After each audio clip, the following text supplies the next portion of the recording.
तो इसके पहले वाली वीडियो में हम लोगों ने जाना था विद्युत आवेश के बारे में, और आज हम लोग जानने वाले हैं विद्युत धारा के बारे में। विद्युत धारा क्या होती है इसके बारे में डिटेल में जानने वाले हैं हम लोग। चलिए जानते हैं कि क्या होती है विद्युत धारा। विद्युत धारा,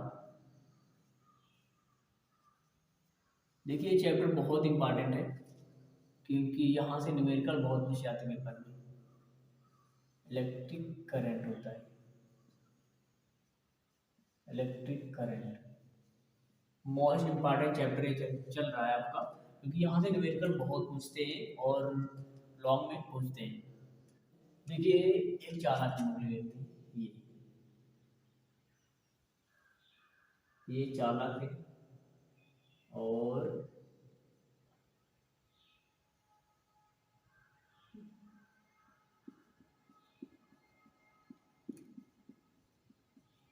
ये समय स्मॉल टी और ये आवेश स्मॉल क्यू। देखिए धारा कब उत्पन्न होती है? जब तक आवेश प्रवाह नहीं होगा, यानी आवेश गति नहीं करेगा, तब तक धारा उत्पन्न नहीं होगी। यानी धारा उत्पन्न कब होगी? जब आवेश गति करता है। तो विद्युत धारा क्या होती है? किसी चालक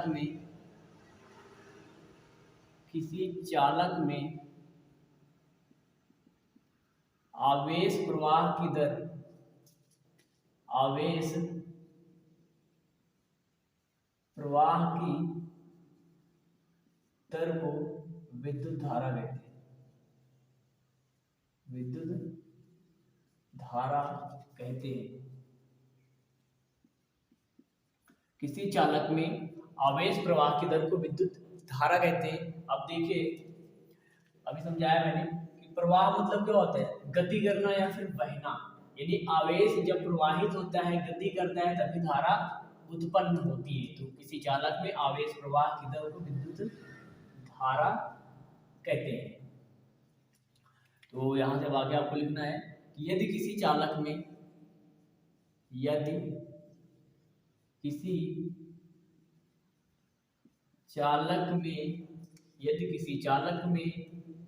स्मॉल टी समय में स्मॉल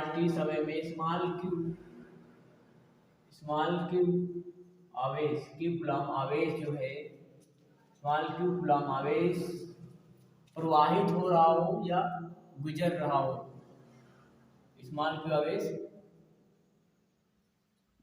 प्रवाहित हो रहा हो तो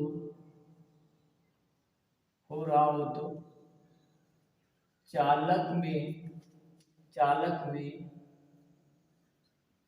प्रवाहित विद्युत धारा, चालक में प्रवाहित विद्युत धारा कैसे लगा लेना, लिखना I बराबर Q अपॉन T। हाँ, विद्युत धारा को यहां से लिख लेना। विद्युत धारा किससे प्रदर्शित करते हैं? स्मॉल I से व्यक्त करते हैं। विद्युत धारा को स्मॉल I से व्यक्त करते हैं या दिखाते हैं। जब किसी चालक में स्मॉल टी समय में जो है स्मॉल क्यू आवेश प्रवाहित हो रहा हो, गुजर रहा हो, तो उस चालक में कितनी धारा होगी? स्मॉल I बराबर Q अपॉन T। ये चालक में धारा होगी। अब यहाँ पर देखिए, इसके पहले हम लोगों ने जो है पढ़ा था, इसके पहले वाली वीडियो में Q बराबर NE पढ़ा था। तो Q के स्थान पर क्या रख देंगे? NE रख देंगे। Q के स्थान पर कितना? NE रखेंगे, तो ये के नया फार्मूला हमको प्राप्त हो जाएगा। तो अब हम लोग जानते हैं विद्युत धारा की मात्रा के बारे में। विद्युत धारा की मात्रा के बारे में देखिए, फार्मूले आपको याद करके चलने होंगे, और फार्मूले भी याद करने की आवश्यकता नहीं, थ्योरी आपको समझ ही चलनी है। थ्योरी के अनुसार जो है आप फार्मूले भी लिख लेंगे। अब अगर मात्रा किसके बात करें, इसके मात्रा की, तो एक होता है एम्पियर। एक साइंटिस्ट है जिनके नाम पर एक मात्रक दिया गया है, तो एक मात्रक हो जाएगा इसका एम्पियर। दूसरा विद्युत धारा का मात्रक हम लोग किसी फार्मूले से निकालेंगे। हमें विद्युत धारा का अगर मात्रक निकालना है तो इधर इन दोनों के मात्रक रख देंगे। आवेश का मात्रक क्या होता है? आवेश का मात्रक कूलाम होता है, और समय का मात्रक सेकेंड। कूलाम, और इस लाइन को क्या पढ़ेंगे, प्रति। क्या पढ़ेंगे, प्रति। कूलाम प्रति सेकेंड, इसका दूसरा मात्रक क्या हो जाएगा, कूलाम प्रति सेकेंड हो जाएगा। और विद्युत धारा एक अदिश राशि होती है। ऐसी राशि होती है या एक अदिश राशि होती है। चलिए इतना नोट कर लीजिए, फिर हम लोग आगे समझते हैं। देखिए समझ में आ रहा हो तो वीडियो को लाइक जरूर कर दीजिए। और तो विद्युत धारा क्या होती है, एक अदिश राशि होती है। हमने अभी यहाँ पर लिख लिया है। अब क्या है, आपको समझना है, एक नोट पॉइंट लिखिए यहाँ पर। इसमें लिखना है आपको कि विद्युत धारा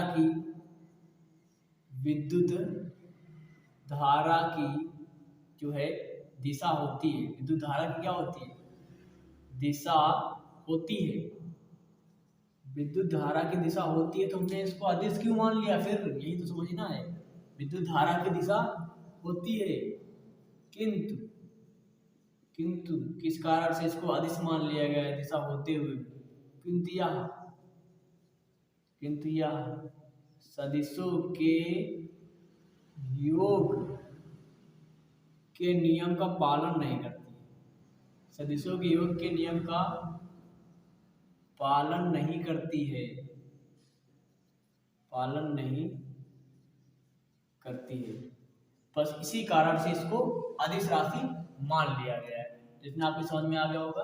अब यहाँ पर एक पॉइंट बना के और लिखना कि विद्युत धारा की दिशा इलेक्ट्रॉनों की दिशा के विपरीत होती है।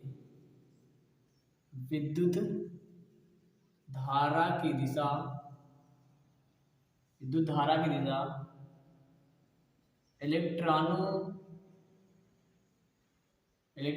की दिशा के विपरीत होती है। इलेक्ट्रॉनों की दिशा के विपरीत होती है। तो इतना आपको समझ में आ गया होगा, नोट कर लीजिए, फिर आगे बढ़ते हैं। तो एक पॉइंट जो है और लिख लीजिए, जो विद्युत धारा होती है इसको अमीटर नामक यंत्र से मापते हैं। अमीटर नामक यंत्र से जो है इसको, अमीटर नामक यंत्र से क्या करते हैं, इसको मापते हैं और परिपथ में जो है इसे श्रेणी क्रम में लगाया जाता है। परिपथ में इसे श्रेणी क्रम में लगाया जाता है। तो विद्युत धारा को जो है अमीटर नामक यंत्र से मापते हैं और परिपथ में इसे श्रेणी क्रम में लगाती है। तो विद्युत धारा के बारे में हम लोगों ने पढ़ लिया है कि विद्युत धारा एक जो है किसी चालक में आवेश प्रवाह की दर को ही विद्युत धारा कहते हैं, और इसे स्मॉल आई से व्यक्त करते हैं।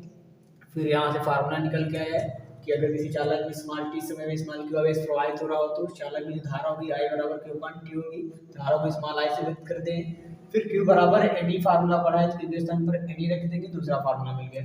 फिर इसके मात्रा की बात करेंगे तो इसका एक मात्रा एम्पियर होता है, दूसरा मात्रा किसी फार्मूले से निकाला हम लोगों ने, और यह एक अदिश राशि है। फिर अदिश राशि एक क्यू होती है। तो यहाँ पर हम लोगों को जाना है कि विद्युत धारा एक की दिशा होती है, लेकिन फिर भी इसे अदिश राशि मानते हैं क्योंकि यह सदिशों के योग के नियम को पालन नहीं करती है। फिर विद्युत धारा की दिशा इलेक्ट्रॉनों की दिशा के विपरीत होती है। फिर क्या होता है कि इसको विद्युत धारा को जो है अमीटर नामक यंत्र से मापते हैं और परिपथ में इसे श्रेणी क्रम में लगाया जाता है। तो आज की वीडियो में इतना ही, मिलते हैं नेक्स्ट वीडियो में।